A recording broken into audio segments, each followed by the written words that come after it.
प्यारे बच्चों, मैं संस्कृत शिक्षक विवेकानंद पांडे आज आप सप्तमी और अष्टमी कक्षा के छात्रों को बालक शब्द रूप और उसके प्रयोग के बारे में बतलाने जा रहा हूं।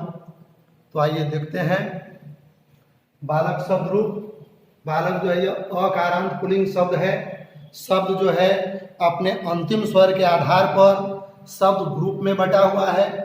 अकारांत, आकारांत, हर्षिकारांत, दीर्घिकारांत, हर्षोकारांत, दीर्घोकारांत इत्यादि। अकारांत जिस शब्द के अंत में अ स्वर रहे उसे अकारांत शब्द कहते हैं। जैसे बालक, बालक के अंत में क है और क के अंत में अ है, तो यह अ जो है यह अकारांत शब्द हुआ।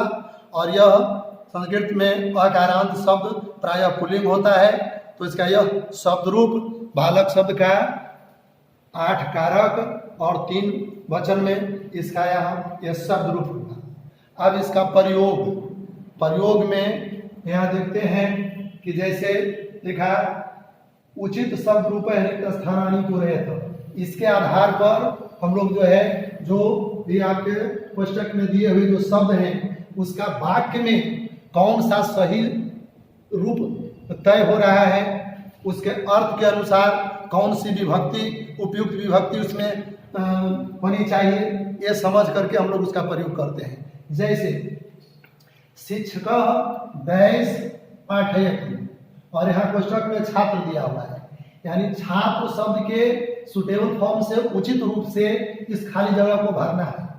अब हम इसका अर्थ करते हैं तो शिक्षक छात्र पढ़ाते हैं, तो अब जो छात्र जो अधूरा रह गया तो इसमें कौन सी विभक्ति निकल करके आ रहा है, तो अर्थ बना कि शिक्षक छात्रों को पढ़ाते हैं।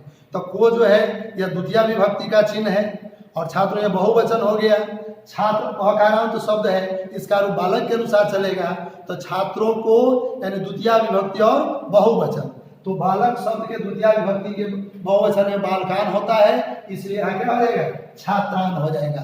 तो शिक्षका छात्रान पाठयति। इसी तरह से दूसरे वाक्य में दैस क्षेत्रे क्रीडंती, और कोष्ठक में बालक है यानी लड़के मैदान में खेलते हैं, ये अर्थ निकला। तो यहाँ लड़के जो है यह वाक्य का कर्ता हुआ और कर्ता में प्रथमा विभक्ति और बहुवचन है, तो प्रथमा विभक्ति के बहुवचन क्या है, बालका। तो यहाँ क्या हो जाएगा, बालका क्षेत्रे क्रीडंती। इसी तरह से अहम दैस लिखामी, पुस्तक में कलम है, तो मैं कलम लिखता हूँ।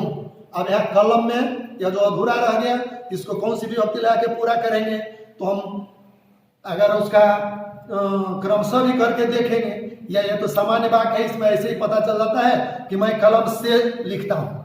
यह से जो है यह तृतीय विभक्ति का चिन्ह है, इसलिए कलम में तृतीय विभक्ति लगा करके लिखना है। तृतीय का एक वचन, तृतीय के एक वचन में क्या है, बालकेन। यहाँ क्या हो जाएगा, कलमेन, अहम कलमेन लिखामि। इसी तरह से पिता पुत्र, पिता दैस मिष्टान्नम आनयति, और ब्रैकेट में यहाँ पुत्र है, तो पिता पुत्र के लिए मिठाई लाता है, ऐसा अर्थ निकला। तो पुत्र के लिए चतुर्थी विभक्ति का चिन्ह है यह, तो चतुर्थी विभक्ति में क्या होता है, बालकाय, इसलिए यहाँ क्या हो जाएगा, पुत्राय। इसी तरह से बिहार, यहाँ दैस राजधानी पाटलिपुत्रमस्ति, ब्रैकेट में बिहार है, बिहार से इसको पूरा करना है, यानी बिहार राजधानी पाटलिपुत्र है। कौन सी विभक्ति निकले, बिहार की राजधानी पाटलिपुत्र है, की षष्ठी विभक्ति का चिन्ह है। षष्ठी विभक्ति में क्या होता है, बालकस्य, यहाँ क्या हो जाएगा, बिहारस्य, बिहारस्य राजधानी पाटलिपुत्रम अस्ति। बालक राम श्रेष्ठ अस्ति, बालक राम श्रेष्ठ है, यानी बालकों में राम श्रेष्ठ है, ऐसा अर्थ निकला। में सप्तमी विभक्ति बहुवचन, बालकेशु, बालकेशु यहाँ हो जाएगा, बालकेशु राम श्रेष्ठ अस्ति। सह डैश में भेद, वह डैश डरता है, ब्रैकेट में कुकुर है, यानी वह कुत्ते से डरता है, कुत्ते से पंचमी विभक्ति हुई। पंचमी में क्या होता है, बालका, क्या हो जाएगा, कुकुरा।